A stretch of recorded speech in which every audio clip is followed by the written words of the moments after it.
Dave, a couple wins now since you've had all the new acquisitions in place, and I know it's a small sample size. Is there anything related, do you think, to having a little bit more stability up the middle with the results you've been able to get? Holland's played well both games. He's been solid, but I think there's still more to come there. Mm-hmm. And he hasn't really had a practice with us yet. I mean, he's coming in at a real, crazy part of the schedule. But that being said, he was, his first game in Detroit had a couple points, had an impact on the game. Last game had an impact on the game. Played all right, and then an impact in the shootout. So you got to like what he's done so far. Does it, kind of make everyone fall into place a little bit more, too? A little bit more structure, exactly. Definition, I guess, up the middle? Yeah, exactly.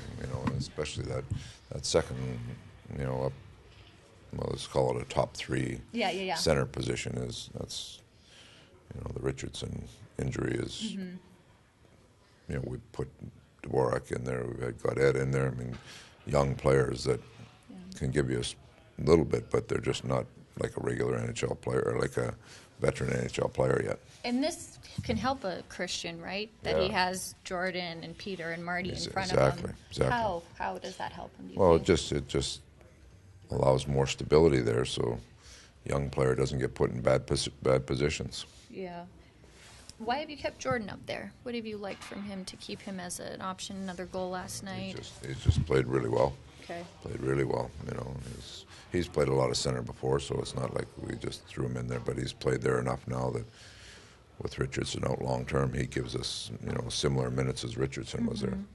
So it's early, but I mean it is kind of trending. You are seeing some positive change from your center ice, the middle, now that you've made these changes, or? It's early, yeah, but it's, Holland's got some NHL experience there and is in a role that we were looking for some help in, so that part of it has been real positive. Why is that experience just so vital? Yeah, why do you think that's the magic ingredient? Well, they've proven that they're NHL players, they've proven that they've played in the league long enough where they have a track record. Peter won't even get a practice until like Tuesday.